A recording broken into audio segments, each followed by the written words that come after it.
What's up, guys? Ben here, coming at you with another retro deck profile. Today we're going to be looking at Yassine's top 8 agent deck from YCS Toronto. This event was the first win in the back-to-back wins for Billy Breaks Plants. This event actually was also the weekend before we got the Dark World structure deck. So this was pre-Dark World, so this was right before the meta shifted to this deck, Dark Worlds and Plants, and then a little bit of that TG stun stuff. So let's get right into the deck profile. I really like this deck. There were variants of this deck that were really cheap back in the day because this was a structure deck, and you could play them essentially without tour guides. This list obviously did play tour guides because it's a topping list. Let's get right into it. We have our boss monster, our 3 Hyperion. I think the only downside of this card was the fact that it wasn't searchable, but outside of that, this card was insane. When you look at this deck on paper, it doesn't look like it can do too much. And then it just kind of farts out a bunch of big monsters, and you're like, oh, that's really cool. So that's kind of what this deck is designed to do. Again, Hyperion is the namesake of the deck. And then we have 3 Venus. You typically only resolve 1, and then you use the rest for Hyperion.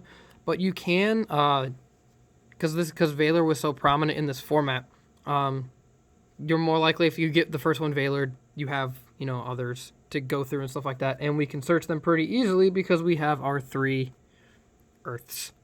This is the tuner of the deck.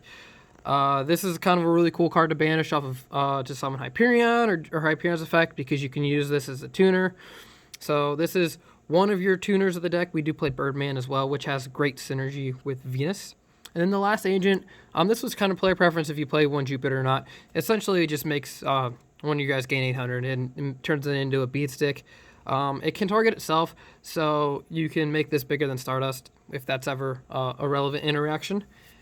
And then we have the vanillas for Venus. We have our 3 shine balls. From a collector standpoint, if you do see these, the battle pack shine balls, pick them up. They are very difficult to come by. I'm very lucky to find a seller with a playset. But if you're a collector and you're coming from that standpoint, definitely take a look at these. Obviously, this card is your big brick, your card you do not want to draw. But you can summon it from hand with Venus, so it's not like it can't be used in your hand. But yeah, it's not great. But again, you have to play it.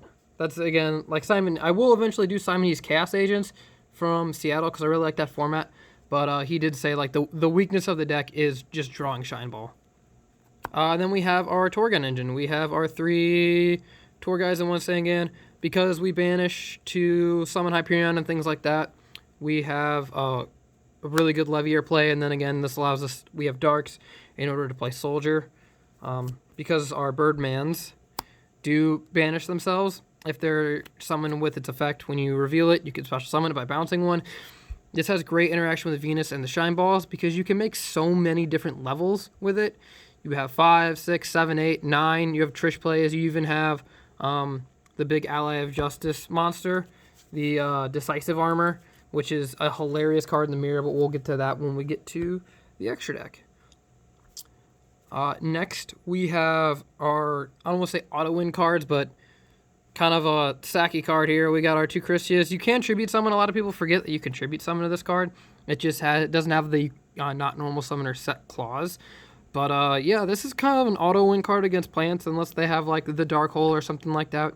It does prevent you from special summoning as well. But I think that kind of helps this card out because it's not like they can mind control and then start playing again like they would a Thunder King or something like that. So that's why this card is just, and the fact that it's a 2800 body, this card is just absolutely nuts. One Honest to make sure all of our light monsters stay alive, to make sure we win any battle interaction that we need to win to get cards off the board. 1 Soldier, because this card is absolutely insane, and we have a Tour Guide engine for Darks. And then the hand trap of 3 Effect Veilers. Interesting to see you decided to not play Maxi, but again, this is a tuner. It's a light monster, which doesn't really have much relevance in this deck, but he decided that this was more important than Maxi. Next, we will be onto the spells. Very small spell and trap lineup, very monster-heavy deck.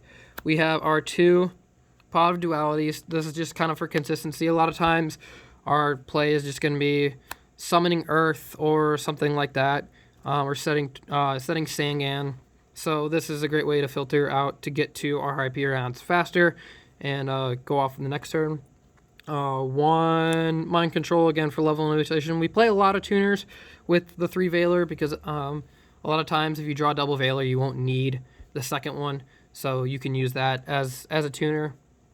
Staple stuff, Dark Hole, Reborn, and Heavy Storm. The Trinity of the Time, self-explanatory. And then we have 3 MST to make sure that our Hyperion resolves, because we do need to make sure that Hyperion hits the board, and then we can start picking cards off. For the trap lineup, there's just 5 decks, 40 cards. We have double Bottomless, 1 D-Prison. It's interesting to see he played this. I understand why you play this card.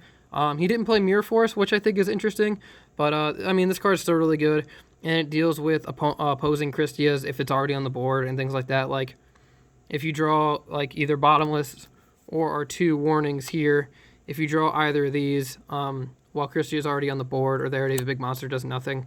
I would probably, if I were to play this deck, I would find a way to restructure the trap lineup. Either cut the Bottomless for the Bottomlesses for Judgment and Trap Dust Shoot, or just cut the D-Prison for Trap Dust Shoot. I think that card is really good. The second place deck was also Agents, and it is a list I enjoy, and the only trap it played in the main board was Dust Shoot, and it also played Trigodias. So now we will be on to the extra deck. We have 1 4 and the 1 Armory Arm. Again, you can make it with Earth and your Shine Balls. Librarian. This card is really good against the plant matchup because it draws for both player synchro summoning. So either they have to make Leviathan Dragon with Tour Guide to beat over it, and even then you have stuff like D-Prison and Bottomless and Warning and stuff like that to protect it. So they have to kind of go into synchro plays in order to get rid of it. 1 Catastor. This is really good for killing Hyperion in the mirror match. For 6s, we have 1 Brionac, probably the best 6 at the time.